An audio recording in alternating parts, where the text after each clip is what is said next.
100 ans après la mort de Charles Darwin, l'évolution est le thème du jour.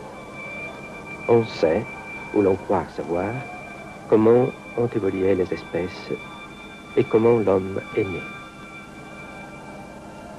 Oui, mais après.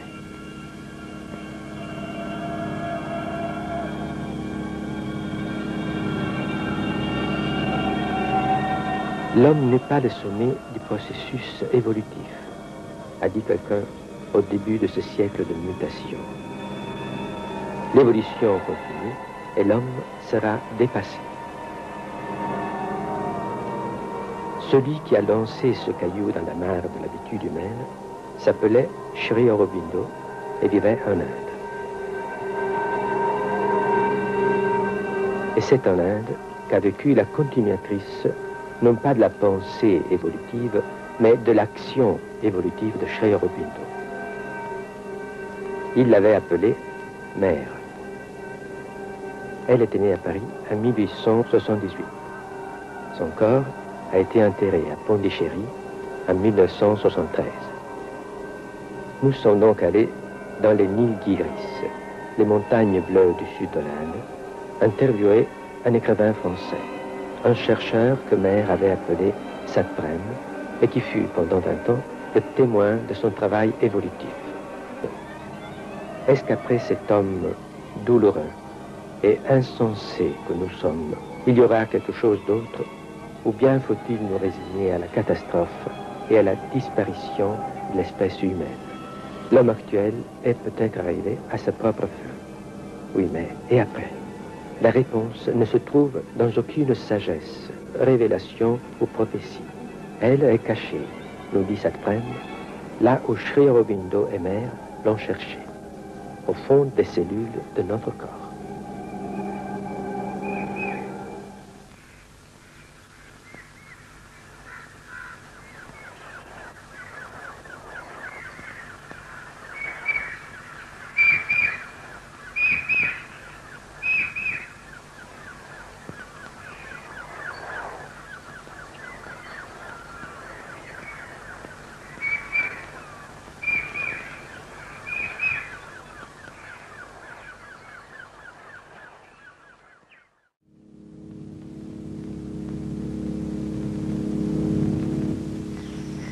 Dans les montagnes bleues, les Nilgiris, interviewé Satprem, l'écrivain français, témoin de l'expérience évolutive de mère. On est parti de cette phrase de Rimbaud dans La saison à l'enfer. Il décrit l'enfer que nous sommes en train de vivre, vraiment, avec une centaine d'années à l'avance. Alors on est dans l'enfer, partout. Et il dit, et pourtant, c'est la veille. Et à l'aurore, armé d'une ardente patience, nous entrerons aux splendides villes. Oui. Seulement, n'est-ce pas, l'enfer de Rimbaud, c'était encore très psychologique. Maintenant, c'est un enfer physique. En ce moment, on fusille à Téhéran, n'est-ce pas?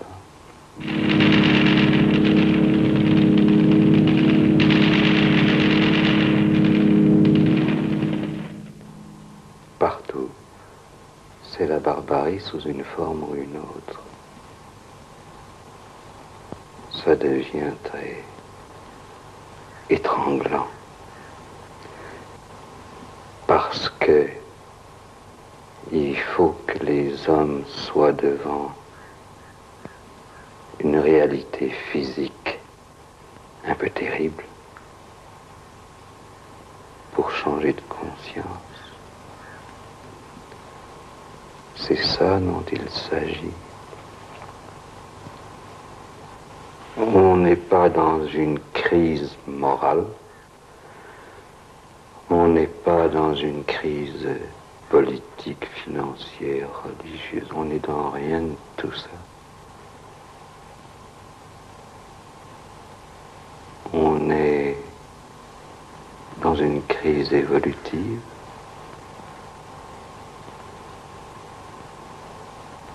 On est en train de mourir à l'humanité pour naître à autre chose. Alors tout est cassé, partout.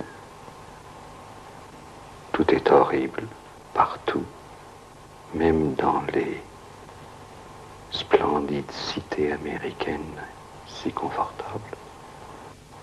C'est la même barbarie, partout. Et il faut qu'on arrive au moment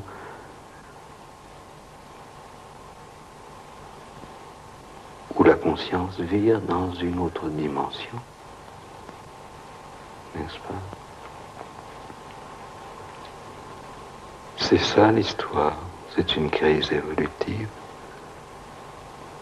On est au même point où, à un certain moment de l'évolution, il a fallu passer d'une respiration bronchiale à une respiration pulmonaire, ou bien on asphyxiait. C'est ça qui se passe. N'est-ce pas, moi, je ne peux dire que mon expérience, n'est-ce pas? Un homme ne commence à être que quand il arrive au rien total de ce qu'il est, de ce qu'il croit, de ce qu'il pense, de ce qu'il aime. Quand on arrive à ce rien complet, alors il faut que quelque chose soit où on meurt, n'est-ce pas? Moi j'ai connu ça dans les cours des camps de concentration, il n'y avait plus rien, tout était cassé, brisé. Même moi, j'étais brisé. Tous les idéaux, les noblesses, tout était brisé, cassé. Il n'y avait rien, vous comprenez? Il n'y avait pas de politique, pas de religion, il n'y avait rien à quoi s'accrocher. Alors quand il n'y a rien, qu'est-ce qui reste? Qu'est-ce qui reste? Il y a un centre de force, d'être. Il y a quelque chose qui reste. Et c'est ça la clé. C'est pas tout ce qu'on pense. C'est pas tout ce qu'on sent. C'est pas tout ce qu'on aime. C'est pas les idéaux. C'est pas le bon Dieu. C'est rien de tout ça. C'est quelque chose qui est poignant. Comme si tout l'être était ramassé dans une angoisse si intense que c'est comme une prière, ou comme c'est de l'amour. C'est quelque chose qui est chaud, puissant, qui n'a pas de mots, qui est l'être, qui est ce qu'on est. C'est ça la question ou la chose à laquelle tout le monde arrive. Quand tout s'écroule, qu'est-ce qui reste?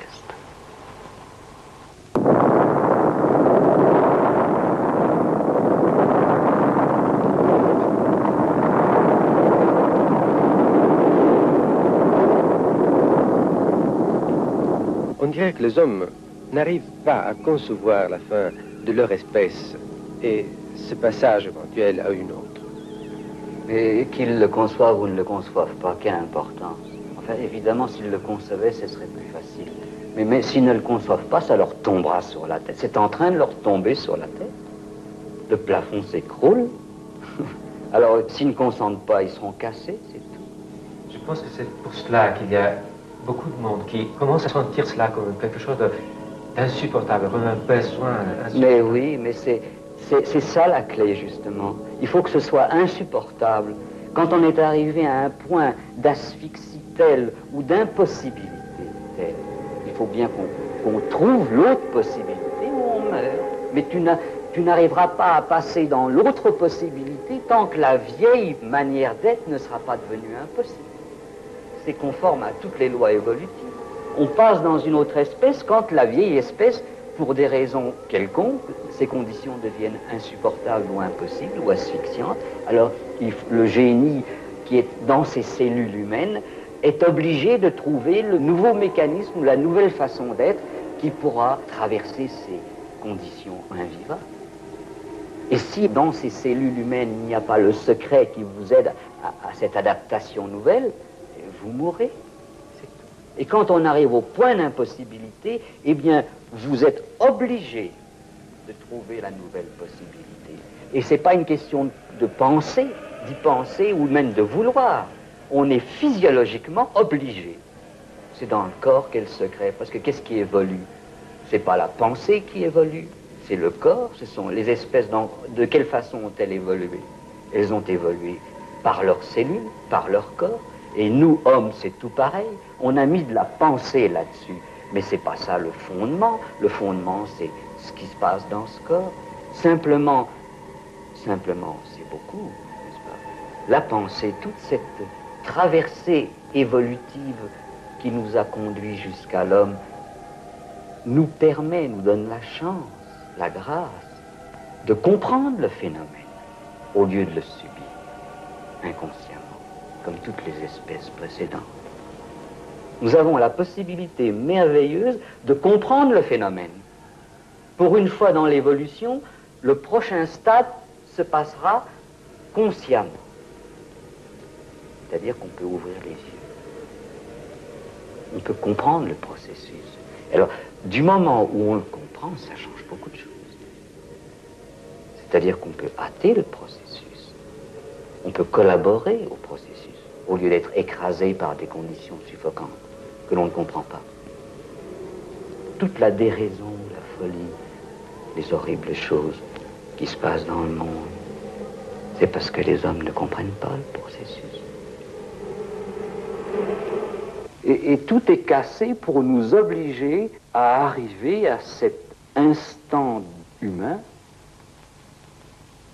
où on est ce qu'est l'homme réellement. Qu'est-ce que c'est, n'est-ce pas, un homme? On est trompé complètement par les philosophies, les religions, les politiques. Tout ça, ce sont des excroissances qui sont venues s'ajouter siècle après siècle, n'est-ce pas? Mais ça n'a rien à voir avec la réalité humaine.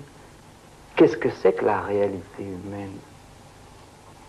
Un homme dans une cellule qu'on va fusiller demain matin, c'est ce que c'est, quelquefois.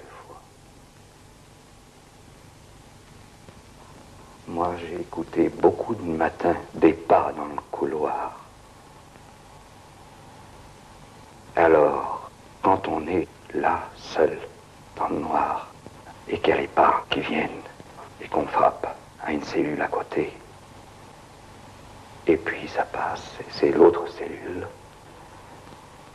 À ce moment-là, où est la philosophie? Où est la religion? Où est la famille? Où est l'amour? Où est toute cette croûte superficielle? Il n'y a plus rien.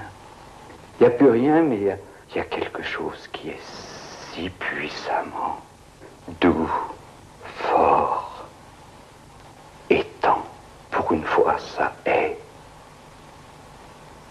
C'est ça la réalité humaine. Ça n'a pas de nom. Ça n'a pas de nom. Mais c'est une force. Et c'est d'une grande douceur, comme si tout d'un coup, tout vous glisse des mains. Et puis il reste une douceur qui comprend tout, et qui n'est pas mièvre, qui est forte, qui regarde d'au-dessus toute cette comédie, toute cette tragédie, et qui tout d'un coup a un regard comme d'ailleurs. Et ça, c'est l'homme. Et ça, personne ne peut toucher ça. Personne. On peut vous fusiller, on peut vous torturer, mais ça ne bouge pas. Ça est. Et c'est ça, le chaînon évolutif. C'est ça qui fait qu'on passera ailleurs, dans une espèce moins tragique, et moins ridicule. C'est cette réalité qui a la puissance de passer à la prochaine étape. C'est pas nos philosophies. Est-ce que la philosophie du poisson l'a jamais aidé à devenir un amphibien? Est-ce que la religion du dinosaure l'a jamais aidé à devenir un mammifère? Alors c'est rien de tout ce que nous connaissons qui nous aidera à traverser. C'est rien, rien du tout. C'est pas Karl Marx, c'est pas le pape, c'est personne. C'est simplement cette chose qui est l'être pur de ce qu'on est, n'est-ce pas? Qui est comme le vrai battement de cœur. Alors ça, oui, ça passe. Parce que c'est la seule réalité. Tout le reste, c'était des trucs, n'est-ce pas, pour nous apprendre à nous approcher un peu de la réalité de ce que l'on est. Des trucs religieux, des trucs marxistes, des trucs gandhistes, tous les trucs humains qui sont simplement pour nous aider à nous approcher pas de la réalité humaine. Et alors maintenant, le fait mondial, c'est qu'on casse justement tout ça. On nous fait la grande grâce de casser toutes nos idées, tous nos sentiments, toutes nos moralités. On nous fait cette grâce. On est mis à nu pour trouver la chose qui peut survivre. La chose qui est créatrice. Parce que quand on est dans ce point d'être, on comprend que c'est la force créatrice, que c'est ça qui peut tout changer. Seulement comme c'est pas une affaire individuelle, l'évolution. Il faut que l'humanité, globalement, soit amenée à ce point irrévocable, ce point où tu es, tu n'es pas. Tu es ou tu n'es pas. Et alors, tu n'es pas, ça veut dire que tu t'en vas, comme beaucoup d'espèces sont parties.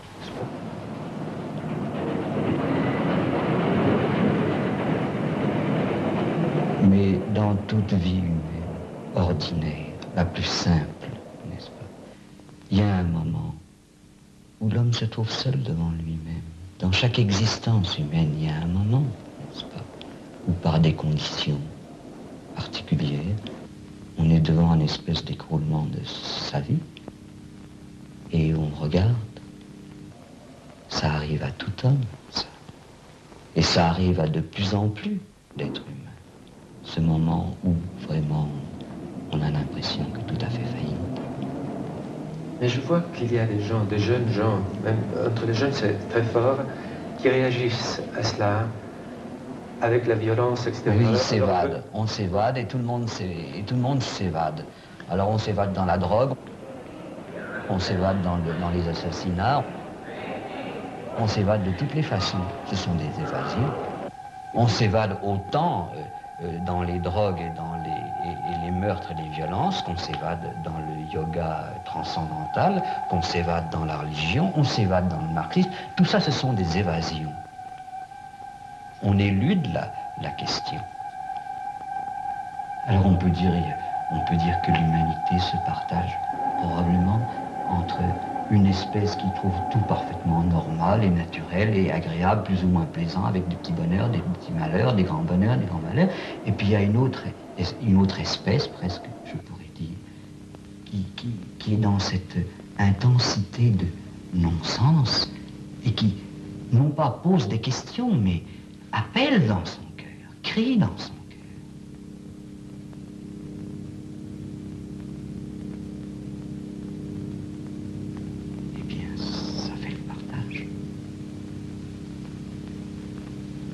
Il y a ceux-là et les autres.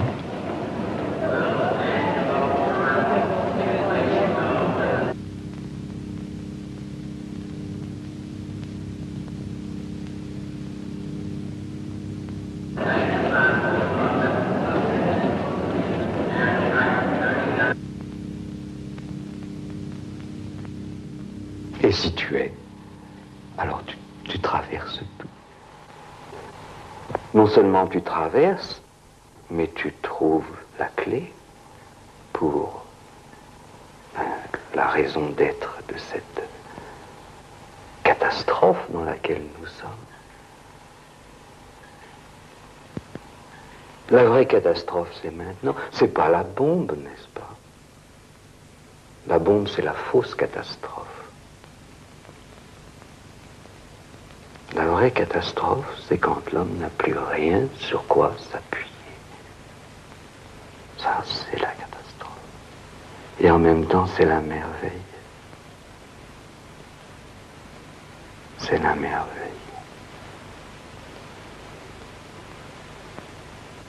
Alors, il y a peu d'hommes qui aient le courage de ce rien-là, de cette nullité-là. Et les circonstances nous y conduisent. Les circonstances sont en train d'obliger tous et chacun à arriver à cette essence durable, cette essence étante, n'est-ce pas?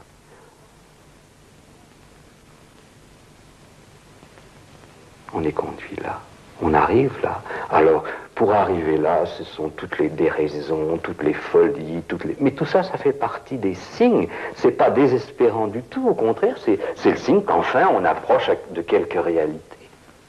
Un monde désespérant, c'était le monde de 1900. Quand la science naissait, c'était tous les grands espoirs, c'était la belle époque, comme ils disent. Ça, c'était un monde désespérant. Parce que c'était une humanité si médiocre que l'on était en train de fabriquer.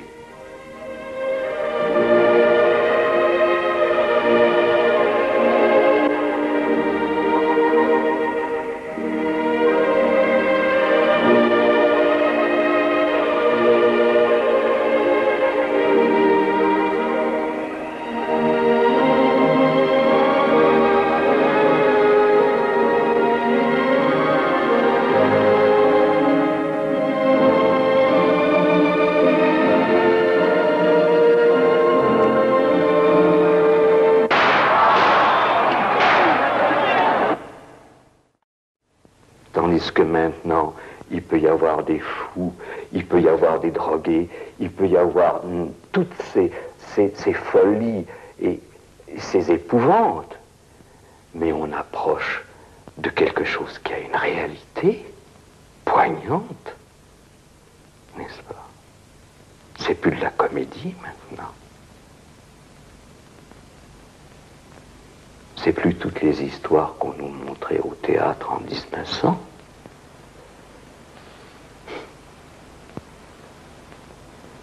On approche d'une réalité très bouleversante dans les consciences. Parce que ce qu'on ne comprend pas, c'est que la prochaine étape évolutive vers laquelle nous sommes précipités, n'est-ce pas? Ce ne sera pas une amélioration de la prison actuelle, c'est-à-dire qu'on va trouver de meilleures idées, de meilleurs sentiments même, de meilleure moralité. C'est pas ça. La prochaine étape évolutive, qu'est-ce que c'est? C'est que, tout d'un coup, dans quelques-uns, ou peut-être brutalement dans beaucoup de monde, la conscience va éclater. Éclater, qu'est-ce que ça veut dire? Ça veut dire un autre regard. Imagine, pour reprendre la même image, un premier poisson dans l'évolution qui, tout d'un coup, développe une respiration pulmonaire, sort de l'eau, arrive au soleil, sur une plage. Tu comprends la différence de regard entre cette chose qui est allée dans l'eau et puis tout d'un coup cet autre animal qui est au soleil sur une plage. Ce sont deux regards si complètement différents que l'un est comme une folie pour l'autre. Est-ce que cette force nouvelle, pourrait-on dire, cette espèce nouvelle, est-ce qu'il est possible de la faire croître, apparaître dans un certain nombre d'êtres humains qui vivent ensemble, collectivement? Auroville, c'est la tentative pour incarner humainement cette expérience, et collectivement surtout. Qu'est-ce que c'est Auroville? Auroville, c'est des terres rouges, c'est rien du tout, n'est-ce pas? C'est dans les canyons aux environs de Pondichéry. C'est quelques huttes, et puis un certain nombre de gens qui viennent d'un peu tous les pays du monde, qui cherchent autre chose sans savoir très bien ce que c'est qu'autre chose, mais qui ont besoin d'un autre type de vie que celui qu'on vit mal un peu partout. En face de toute cette violence, de toute cette cruauté qu'on voit dans le monde, la tentation, ce serait de répondre à la violence avec un autre type de violence, une violence, disons, révolutionnaire. C'est une triste transition, cette nécessité du mal, n'est-ce pas? De la cruauté, de la dureté. C'est le problème du mal que tu poses. Pourquoi est-ce qu'il y a toute cette horreur dans le monde? Mais la réponse, je ne sais pas s'il y a une réponse.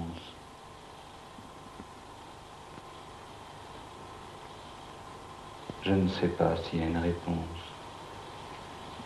La réponse, c'est toujours la même. C'est que toutes les horreurs, toutes les choses les plus terribles qui sont, ce sont des faits, n'est-ce pas? Il n'y a pas à les discuter. C'est pour nous conduire au point où ça peut être annulé, où ça peut être dissous. Et comment est-ce que ça peut être dissous? Cette violence, cette cruauté. Quelle est la réaction, la seule réaction possible? Est-ce que c'est de prendre une mitraillette et puis de répondre à la violence par la violence? Ou est-ce que tout d'un coup, devant cette horreur, on ne sent pas la profonde douleur de l'homme? Bien sûr, si tu es pris dans la violence, il ne s'agit pas de te mettre par terre et puis de dire pendez-moi, faites ce que vous voulez. Et si on est pris dans la bataille, il faut se battre. C'est évident, n'est-ce pas? Ça, c'est si évident que c'est même pas la peine de le dire. On ne va pas rester comme des agneaux à se faire couper le cou. C'est pas ça que je veux dire du tout. Mais dans le cœur, comment doit-on être? Je ne sais pas, devant... Je ne peux penser que tous les matins, quand j'ouvre les yeux, je me dis on fusille à Téhéran, on fusille. Je sais ce que ça veut dire, on fusille, n'est-ce pas? Je vois ces êtres les uns après les autres qu'on tue. Alors, quelle réponse as-tu à tout ça? Si l'on entrait dans cette douleur humaine, n'est-ce pas si profonde?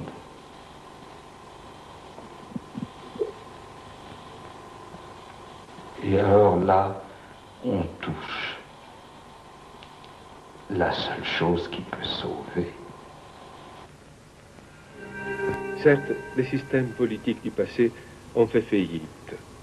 Mais cela ne veut pas dire qu'on ne puisse pas essayer de changer justement ces systèmes. Mais oui, c'est affreux, tous ces systèmes. Mais oui, justement. Mais tous les systèmes sont affreux. Du moment qu'ils deviennent des systèmes, oui. Ils sont tous affreux. Je ne vois pas qu'il y ait un capitalisme qui soit meilleur que le communisme ou un gandhisme qui soit meilleur qu'un marxisme. Je trouve que tous les systèmes sont également absurdes, nuls, ils ne conduisent nulle part.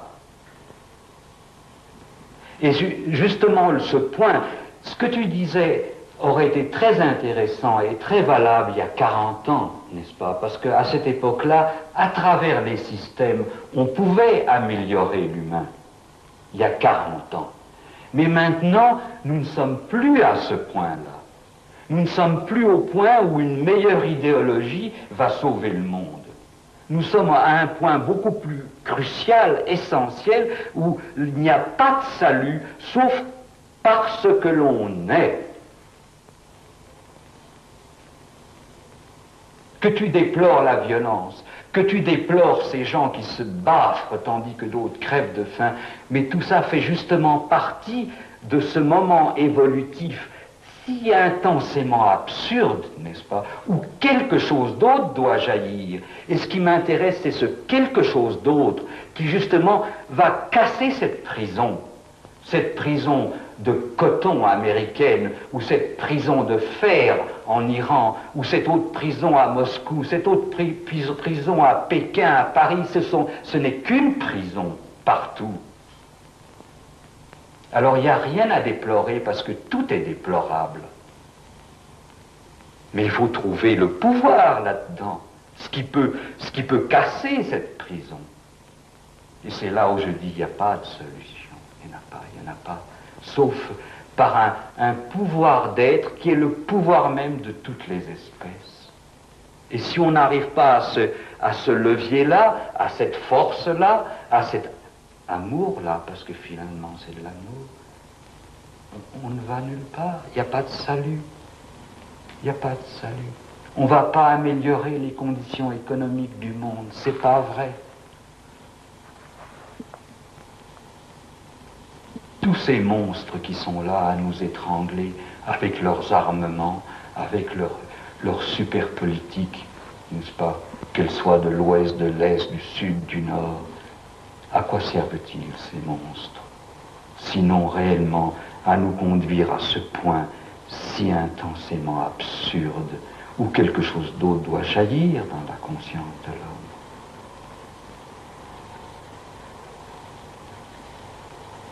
Mais certainement, si j'étais en Iran aujourd'hui, je donnerais ma vie pour aller faire disparaître ce sinistre individu avec son chapeau de musulman, n'est-ce pas? Si j'étais en Amérique, certainement j'irais me battre contre ces monstres qui empilent des armements dans leur chambre ovale. Certainement, si j'étais à Moscou, j'irai me battre contre ces gens qui vous espionnent, contre ces KBG et contre tout ça. Partout, j'irai me battre, là où je suis. Mais la solution, c'est pas...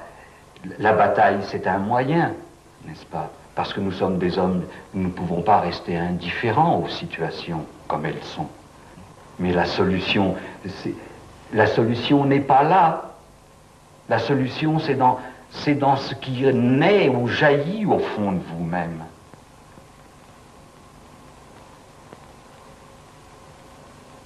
Tu comprends ce que je veux dire? Je comprends très bien. Sur le plan de l'action, là où on est, il faut faire l'action que l'on croit noble ou juste ou vraie. Mais c'est pas ça qui est la solution. La solution, je l'ai dite, il n'y en a pas 36. Mais se battre, il faut. Il ne s'agit pas de rester assis dans son coin en prière, n'est-ce pas? Là où on est, il faut se battre. Il n'y a aucun doute. Moi, je me bats. Mon combat, c'est encore une autre histoire. Je sais que dernièrement tu t'es battu pour Auroville, par exemple. Par exemple, oui.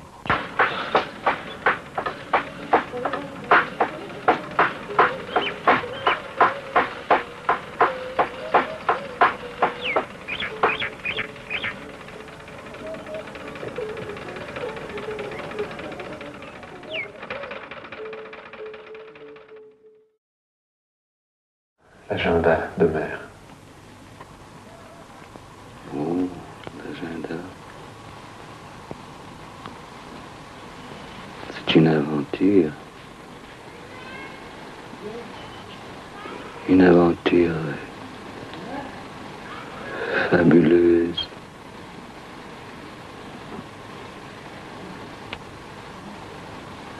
N'est-ce pas, mère avait exploré beaucoup de chemins au début du siècle, quand Jules Verne était encore là, quand Santos Dumont volait 60 mètres à Bagatelle. Mais elle était déjà plus loin que tout ça. Elle avait expérimenté beaucoup de choses. On appelle parapsychique ou je ne sais quoi, c'est-à-dire qu'on sort de son corps, on va voir à distance beaucoup de choses qui se passent physiquement.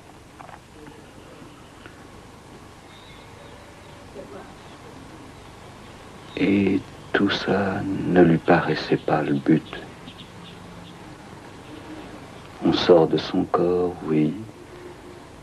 On va explorer loin et on voit comme physiquement ce qui se passe là-bas.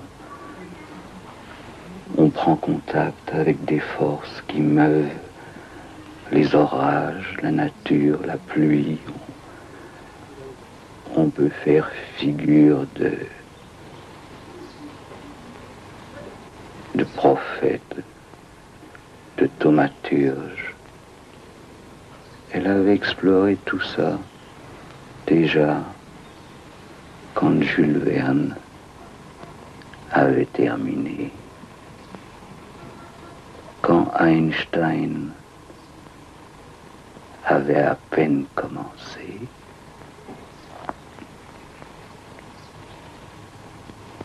Et elle se disait, mais c'est pas tout ça.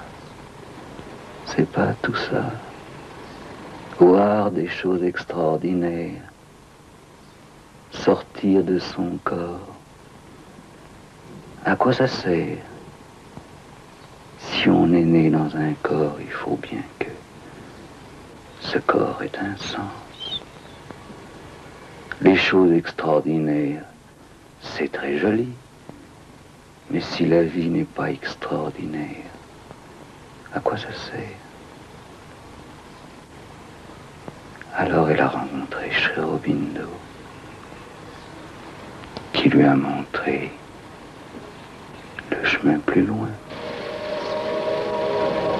le chemin dans le corps.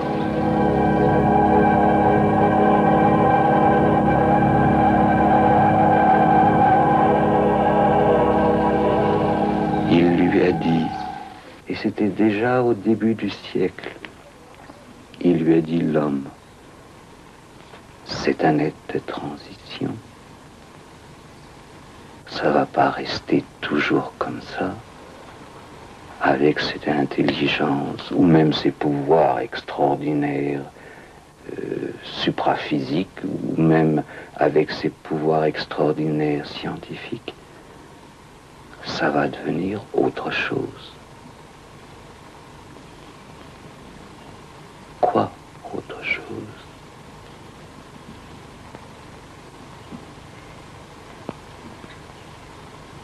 Et puis Sri Aurobindo est partie. Elle était toute seule. Sri Aurobindo avait dit très peu de choses, bien qu'il eût écrit beaucoup de volumes. Mais il avait dit très peu de choses du secret. Qu'est-ce que c'est que cette autre chose? Ce qui va venir après l'homme, ou ce qui va sortir de l'homme, ça ne va pas tomber du ciel, n'est-ce pas? S'il y a une étape après l'humain, il faut la fabriquer. Il faut qu'elle sorte de nous. Et d'où va-t-elle sortir? Pas de notre intelligence, évidemment. L'évolution, ça se passe dans le corps. Alors seul, à près de 80 ans, elle a commencé le chemin. Le chemin de demain. Du demain de quoi? On ne sait pas. Est-ce qu'un singe savait ce que pouvait être un homme? N'est-ce pas? Et dans ce pas savoir, dans cet inconnu, il y a une grande angoisse, n'est-ce pas? On marche dans rien, on est dans rien, parce que si on était dans quelque chose, c'est qu'on serait dans le vieil homme. Le demain de l'homme, il est rien encore. Il faut, c'est comme la forêt. Et on ne la connaît pas, il faut traverser. Quand on a traversé, alors après on peut comprendre qu'il y a des contours, des rivières, une forêt. Mais quand on est dedans, c'est des arbres et des arbres et des arbres. Et où ça va? Et puis, je suis arrivé un jour à Pondichéry. J'avais aussi, à ma façon enfantine ou désespérée, je ne sais pas, j'avais frappé à beaucoup de portes, j'avais beaucoup cherché. J'avais été dans la forêt vierge, en Guyane. Et puis l'aventure, mon Dieu, eh bien quoi? L'aventure, ça se referme sur soi-même. On est prisonnier de la forêt vierge aussi. On est prisonnier d'une histoire quelconque qui se referme sur elle-même. Au bout d'un certain temps, vous pouvez avoir eu les aventures les plus extraordinaires, le cercle se referme. J'ai cherché de l'or. On ne peut pas passer sa vie à chercher de l'or. J'étais au Brésil, en Afrique. Je suis devenu sannyasine en Inde. J'ai été sur les routes. J'ai connu le tantrisme. Ils ont voulu m'apprendre ces soi-disant pouvoirs extraordinaires qui me semblaient si peu extraordinaires. Et puis quoi, n'est-ce pas? Au bout de tout ça, et puis quoi? Au bout de tout ça, on reste un homme avec sa question, avec son manque de plénitude, avec pas de vrai sens.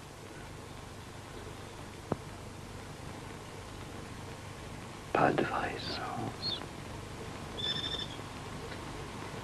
Ou c'est toujours la vieille histoire. J'ai rencontré Mère. Alors là, je me suis beaucoup débattu parce que c'était un ashram, n'est-ce pas? Les murs, j'aime pas beaucoup ça. Mais elle a été patiente avec moi. Si patiente.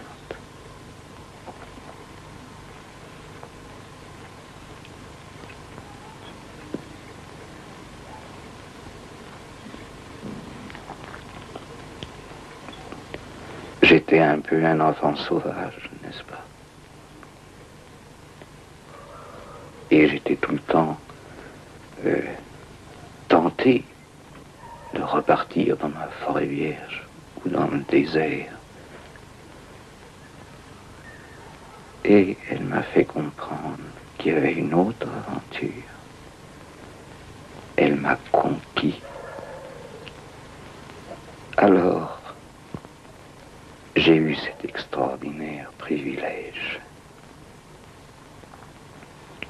qu'elle me raconte son aventure impossible dans cette forêt vierge de l'avenir, où elle tâtonnait, où elle se cognait, où elle recevait beaucoup de coups. Parce que si on veut sortir de cette vieille espèce humaine et trouver ce qui sera le demain de l'homme, n'est-ce pas? Pas son demain dans la tête, mais son demain dans la vie et dans le corps.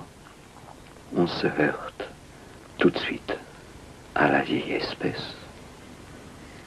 devenir une prochaine espèce, c'est très fou. Alors elle allait à tâtons.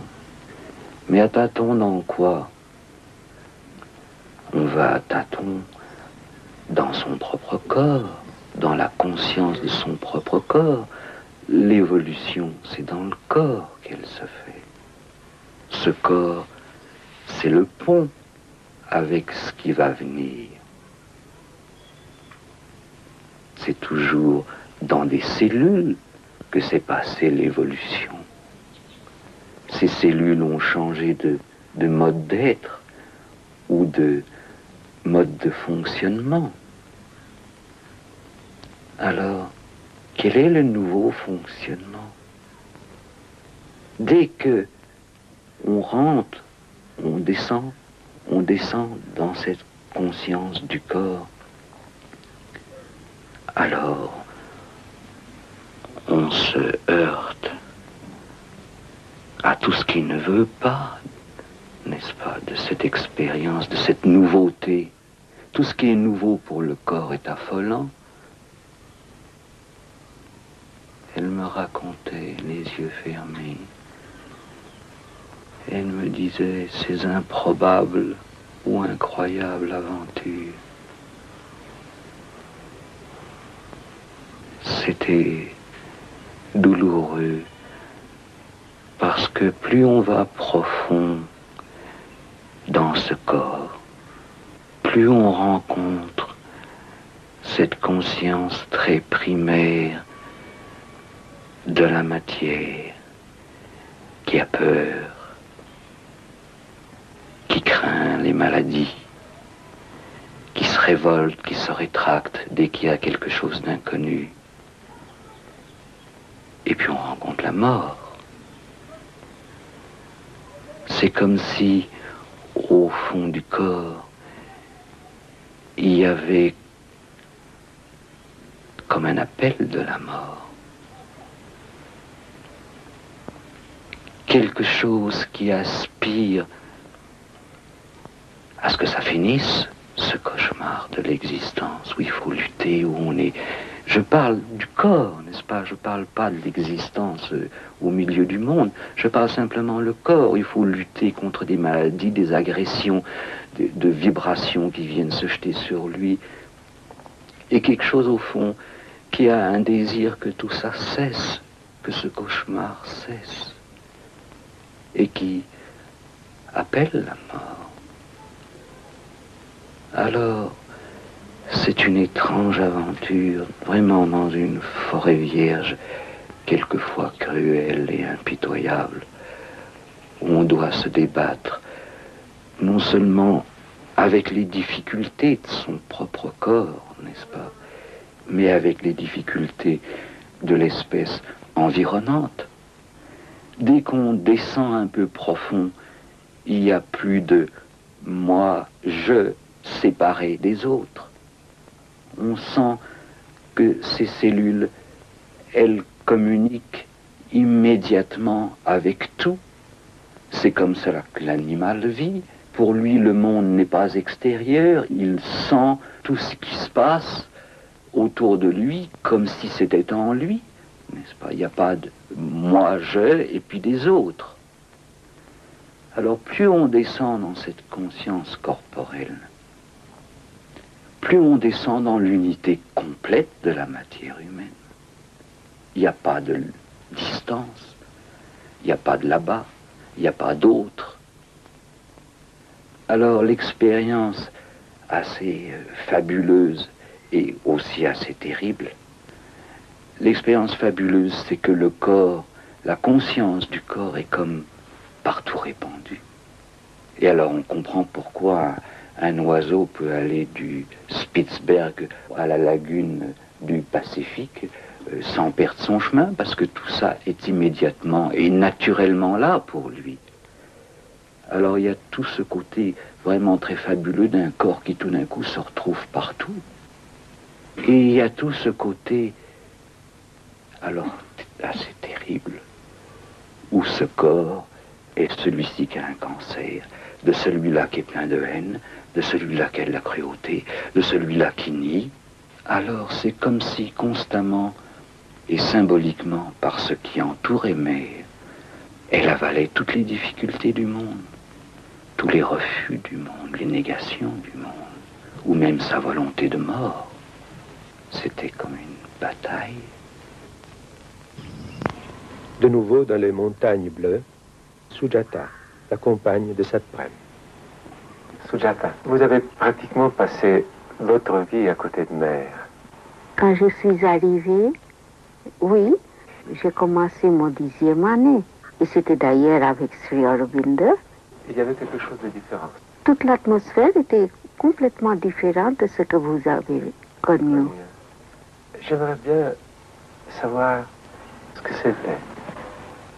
Il y avait une vie plus intérieure, tranquille, comme si c'était l'éternité qui était là.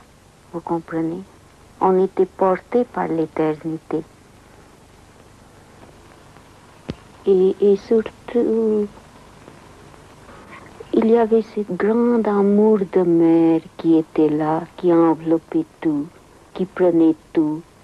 Alors on était tellement bien auprès d'elle, n'est-ce pas? Comme si elle vous tenait. Elle vous tenait dans ses... Oui, elle vous tenait dans ses bras, exactement. Ça, c'était... Il y a des moments dans l'Ajanta Oui. où on sent que Mère a souffert terriblement. Oui. Vous étiez là. J'étais là, Mère a souffert. Mais c'était plutôt vers la fin, dans les années 70, 71. Mais avant, c'était... Je sais pas. J'ai bien l'impression que c'était les années 70 que ça commençait, cette souffrance. Oui, avant, il y avait toujours son rire, n'est-ce pas, qui semblait dominer la douleur des choses.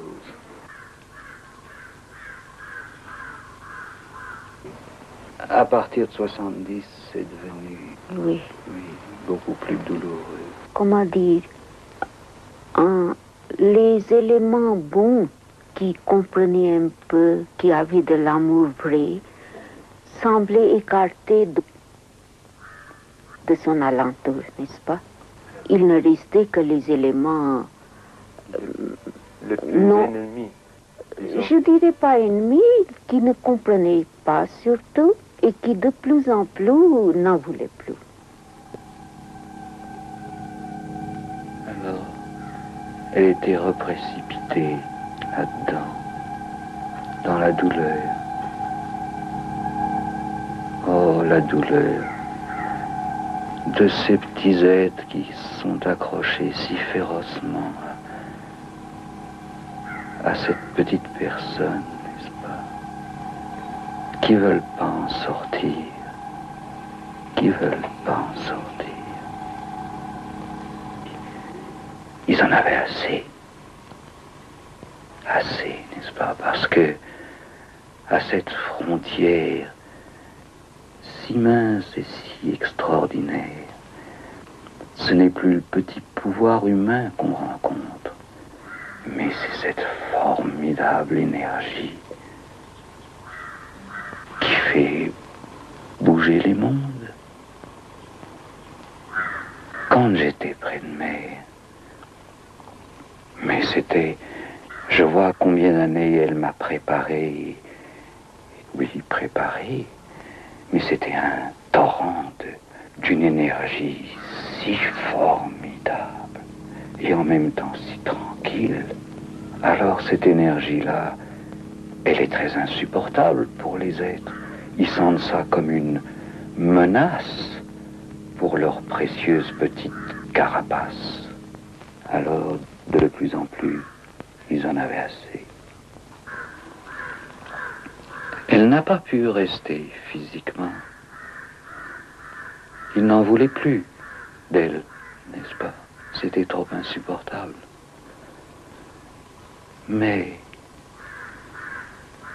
cette expérience qu'elle faisait dans son corps, c'est pas un corps individuel enfermé dans un sac de peau, n'est-ce pas? C'est notre tête qui s'imagine qu'elle est enfermée. Le corps, lui, la conscience du corps, elle est une, elle est toute la terre, elle est toute la matière terrestre. Et alors, si on comprend les choses, on comprend pourquoi toute la terre est comme en révolte.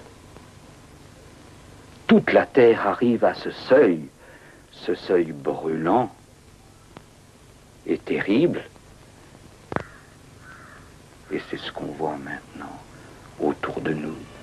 Nous arrivons de plus en plus à ce seuil qui n'est pas un seuil de la mort, qui est seulement la mort du petit égo ridicule enfermé dans ses philosophies ou ses mystiques ou son yogisme transcendantal, ou enfin toutes ces choses si humaines.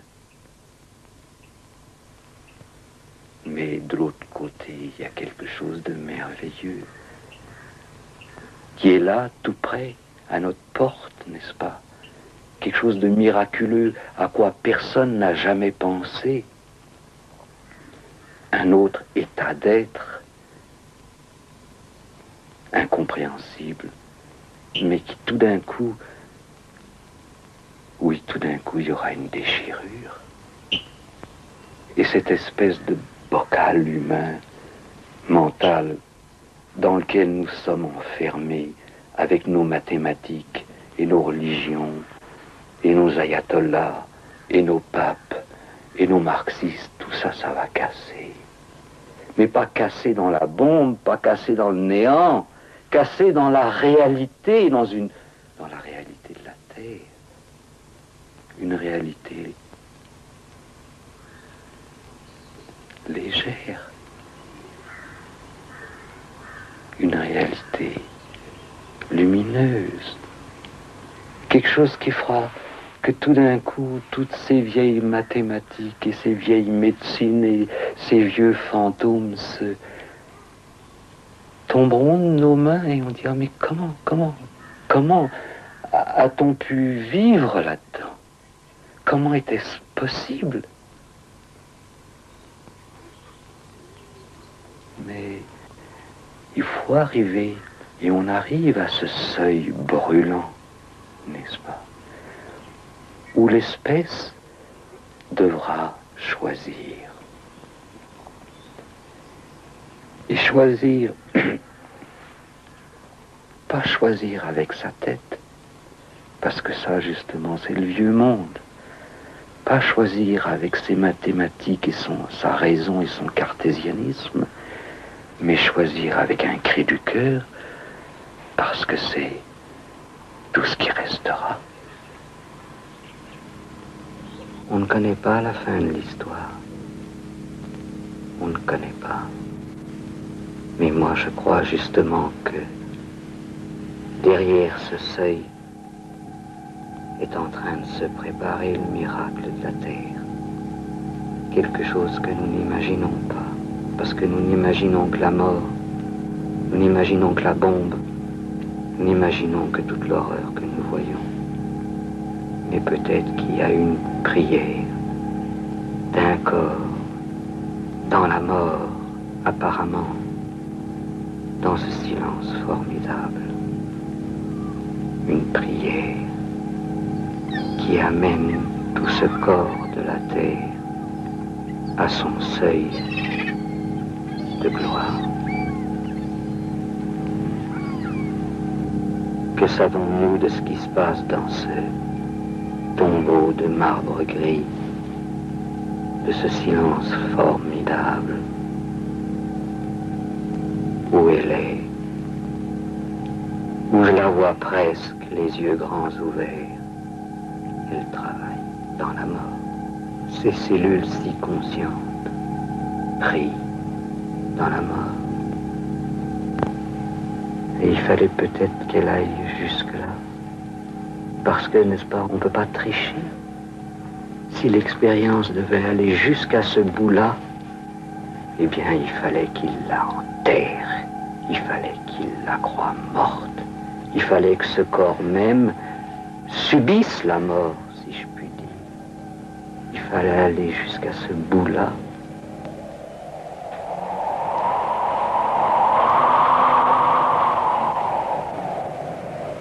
Mourront ou disparaîtront ceux qui sont simplement de la chair avec un complet veston et un peu de philosophie. Mourront ceux qui ne sont pas, mais ceux qui sont, ceux qui ont un cœur vivant. Ceux-là déboucheront un jour inattendument dans une aurore nouvelle.